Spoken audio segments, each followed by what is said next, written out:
નમસ્કાર દોસ્તો, સ્વાગત છે આપ સર્વનું તમારી પોતાની YouTube channel ocean coaching classes પર। મિત્રો, ધોરણ 6ની જે સ્વ અધ્યયન પોથી નવી આવી છે તે સ્વ અધ્યયન પોથીની અંદર જે ભાગ 3 છે તેના પાઠ નંબર 10 પૃથ્વીના આવરણો એટલે કે સામાજિક વિજ્ઞાન વિષયનો પાઠ નંબર 10 પૃથ્વીના આવરણો તેનું સંપૂર્ણ અને સચોટ સોલ્યુશન આપણે આ વિડીયોની અંદર જોવાના છે। મિત્રો, તમે જોઈ શકો છો કે આ ધોરણ 6ની જે નવી સ્વ અધ્યયન પોથીઓ છે તેના દરેક ભાગના અને દરેક પાઠના અને દરેક વિષયના સંપૂર્ણ સોલ્યુશનના વિડીયો અને પીડીએફ આપણી ચેનલ ઉપર મુકાઈ ચૂક્યા છે અને હવે પીડીએફ તમે તમારા વોટ્સઅપ નંબર પર પણ મેળવી શકો છો। તો વોટ્સઅપ પર પીડીએફ મેળવવા માટે સંપર્ક કરી શકો છો 70 46 22 22 54 નંબર ઉપર અને સાથે સાથે આપણા વોટ્સઅપ ગ્રુપમાં પણ જોઈન્ટ થઈ જજો, જેથી કરીને આવનારા તમામ વિડીયો અને પીડીએફની લિંક તમને વોટ્સઅપ પર પ્રાપ્ત થતી રહે। ચાલો દોસ્તો, તો શરૂ કરીએ આપણે પાઠ નંબર 10 પૃથ્વીના આવરણો સ્વ અધ્યયન પોથી સામાજિક વિજ્ઞાન। એમાં પ્રશ્ન નંબર 1 વિકલ્પો।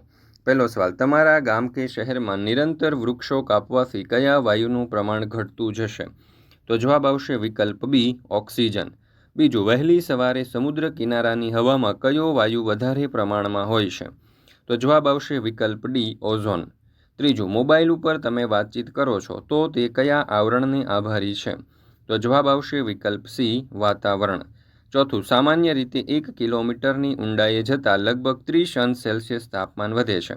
આ વિધાન કયા આવરણને લાગુ પડે છે? તો જવાબ આવશે મૃદાવરણ। પાંચમું, મીઠું એ કયા આવરણની ભેટ છે? તો જવાબ આવશે વિકલ્પ સી, એ અને બી એટલે કે જલાવરણ અને મૃદાવરણ બંને। છઠ્ઠું, ઈંધણથી ચાલતા વાહનોની અવરજવરવાળા વિસ્તારમાં કયા વાયુના પ્રમાણમાં વધારો થાય છે? તો જવાબ આવશે વિકલ્પ સી, કાર્બન મોનોક્સાઇડ। સાતમું, ઓક્સિજન વાયુના જલદ પળાને કયો વાયુ મંદ કરે છે? તો અહીંયા જવાબ આવશે વિકલ્પ બી, નાઇટ્રોજન। મિત્રો, ધોરણ 3થી 10ની જે નવી સ્વ અધ્યયન પોથીઓ આવી છે 2025-26ની તે નવી સ્વ અધ્યયન પોથીઓના સંપૂર્ણ સોલ્યુશનની પીડીએફ જો તમારે હવે વોટ્સઅપ પર જોઈતી હોય તો વોટ્સઅપ પર પણ તમે પીડીએફ મેળવી શકો છો અને વોટ્સઅપ પર પીડીએફ મેળવવા માટે નંબર અહીંયા તમને આપેલો છે 70 46 22 22 54। આ નંબર ઉપર તમે કોન્ટેક્ટ કરી અને મેળવી શકો છો। સાથે સાથે આપણી એપ્લિકેશનનું નામ છે ઓશિયન કોચિંગ ક્લાસીસ। આ એપ્લિકેશન ડાઉનલોડ કરી અને અહીંયાથી પણ તમે આ સોલ્યુશનની પીડીએફ અથવા તો પીપીટી મેળવી શકો છો। ચાલો, ત્યાર પછી આપણે આગળ વધીએ। પ્રશ્ન નંબર 2, ખાલી જગ્યા પૂરો। એમાં પહેલો સવાલ, સૌર પરિવારનો ખાલી જગ્યા ગ્રહ સજીવ સૃષ્ટિ ધરાવે છે? તો જવાબ આવશે પૃથ્વી। બીજું, પૃથ્વી પરના વિશાળ જળ વિસ્તાર ધરાવતા ભાગોને ખાલી જગ્યા તરીકે ઓળખવામાં આવે છે? તો જવાબ આવશે જલાવરણ। બીજું, મૃદા શબ્દનો અર્થ ખાલી જગ્યા થાય છે? તો જવાબ આવશે માટી। ચોથું, પૃથ્વી સપાટીનો લગભગ ખાલી જગ્યા ટકા જેટલો ભાગ જલાવરણથી ઘેરાયેલો છે? તો જવાબ આવશે 71। પાંચમું, ખડકોના પીગળેલા દ્રવ્યને ખાલી જગ્યા કહે છે? તો જવાબ આવશે મેગ્મા। ત્યાર પછી છે પ્રશ્ન નંબર 3, નીચેના વિધાનો ખરા છે કે ખોટા તે જણાવો। પહેલું, ઓઝોન વાયુ સૂર્યના પારજાંબલી કિરણોથી પૃથ્વી પરના સજીવોને બચાવે છે? તો જવાબ આવશે સાચું। ત્યાર પછી બીજું, પૃથ્વી સપાટી પર ભૂમિ વિસ્તાર કરતાં જળ વિસ્તારનું પ્રમાણ ઓછું છે? તો જવાબ આવશે ખોટું। ત્યાર પછી ત્રીજો સવાલ, જીવાવરણનું અસ્તિત્વ માનવ પર આધારિત છે? તો જવાબ આવશે ખોટું। ચોથું, તળેટીથી શિખર તરફ ઊંચે જતાં હવા ઘટ્ટ થતી જાય છે? તો જવાબ આવશે ખોટું। પાંચમું, ઊંડા સમુદ્રમાં પૃથ્વીનો પોપડો પાતળો હોય છે? તો જવાબ આવશે સાચું। ત્યાર પછી છે પ્રશ્ન નંબર 4, જોડકા જોડો। એમાં પહેલું છે મૃદાવરણ, તો એને આપણે જોડીશું વિકલ્પ બી, સજીવોનું નિવાસ સ્થાન છે। બીજું છે જલાવરણ, તો એને જોડીશું વિકલ્પ ડી, સજીવોને પીવા માટે મીઠા પાણીની ભેટ આપે છે। ત્રીજું છે વાતાવરણ, તો એને જોડીશું વિકલ્પ એ સાથે, એકબીજા સાથેની વાતચીતનો અવાજ તમે મારા થકી સાંભળી શકો છો। ચોથું છે જીવાવરણ, તો એને જોડીશું વિકલ્પ ઈ સાથે, નાના જંતુથી લઈ વિશાળ સજીવોથી બનેલું છે। ત્યાર પછી છે પ્રશ્ન નંબર 5, નીચેના વિધાનોના એટલે કે નીચેના પ્રશ્નોના જવાબ 1-2 વાક્યમાં લખો। પહેલું, સૌર પરિવારના એક સભ્ય તરીકે પૃથ્વીની વિશેષતાઓ જણાવો। તો તમામ સજીવ સૃષ્ટિને જીવવા માટે જરૂરી તાપમાન, પાણી અને હવા એકમાત્ર પૃથ્વી પર જ છે એ સૌર પરિવારના એક સભ્ય તરીકે પૃથ્વીની વિશેષતા છે। બીજું, વાતાવરણમાં રહેલા રજકણો કઈ રીતે ઉપયોગી છે? તો ઉત્તર, વાતાવરણમાં રહેલા રજકણો પૃથ્વી પર પડતા સૂર્યપ્રકાશને ચોતરફ ફેલાવે છે, તેથી સૂર્યોદય થતાં પૃથ્વી પર અચાનક અજવાળું થતું નથી કે સૂર્યાસ્ત થતાં અચાનક અંધારું થતું નથી। ત્યાર પછી ત્રીજું, વાતાવરણમાં કયા કયા ઘટકો રહેલા હોય છે? તો વાતાવરણમાં વિવિધ વાયુઓ, પાણીની વરાળ, ધૂળના રજકણો, ઉલ્કાકણ, ક્ષારકણ તથા સૂક્ષ્મ જીવજંતુઓ ભળેલા હોય છે। ચોથો સવાલ, રેડિયો અને દૂરદર્શનનું પ્રસારણ શાથી શક્ય બને છે?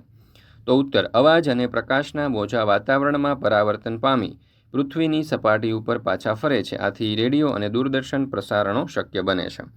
ત્યાર પછી છે પાંચમો સવાલ, વાતાવરણ પ્રદૂષિત થવાના કોઈ પણ બે પરિબળો જણાવો.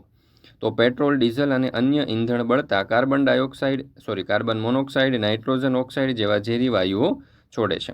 બીજું, ફેક્ટરીઓમાંથી બહાર આવતા ધુમાડામાં ઝેરી વાયુઓ હોય છે જે હવામાં ભળીને પ્રદૂષણ ફેલાવે છે.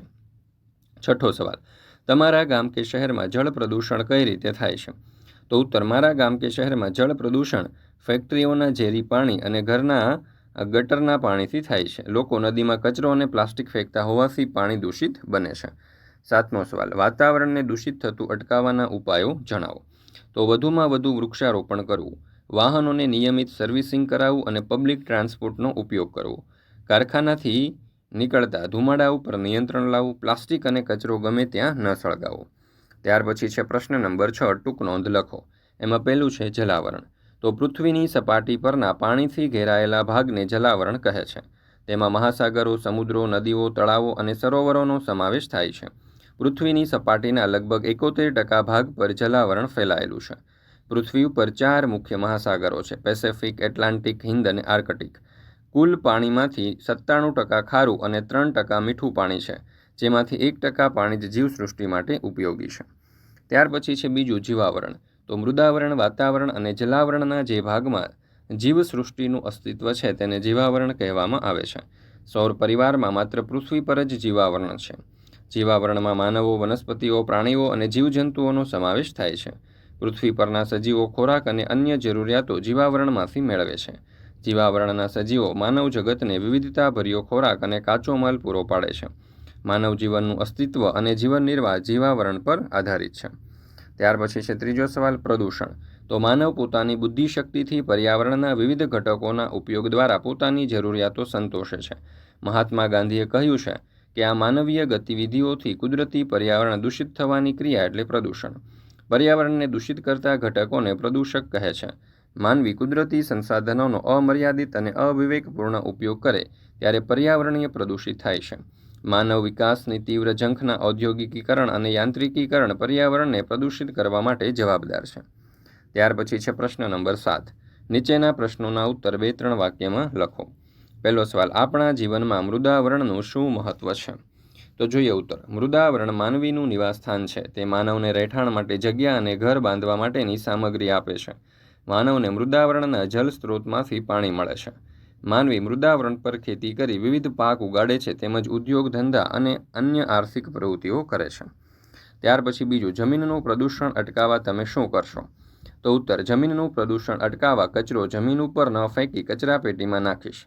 પ્લાસ્ટિકના બદલે કુદરતી પદાર્થોનો ઉપયોગ કરીશ. વપરાયેલ વસ્તુઓનો પુનઃ ઉપયોગ અને પુનઃ ચક્રીયકરણ કરીશ. વૃક્ષો વાવીને જમીન જાળવવા યોગદાન આપીશ.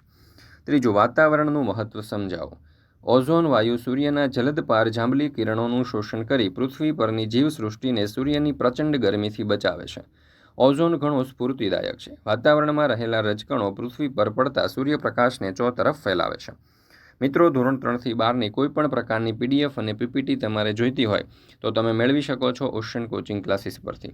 જેમ કે સ્વઅધ્યયન પોથીના સોલ્યુશન, દરેક પાઠની સમજૂતી પ્લસ સ્વાધ્યાય, ગાલા સ્વાધ્યાય પોથી, પ્રોજેક્ટ પ્રવૃત્તિ બુક, પ્રયોગ પોથી, ભૂગોળ પોથી, અંગ્રેજી ગ્રામર, યુનિટ ટેસ્ટ, IMP પ્રશ્નો, અસાઇનમેન્ટ કે કોઈ પણ પ્રકારના સોલ્યુશનની PDFો તમે મેળવી શકો છો.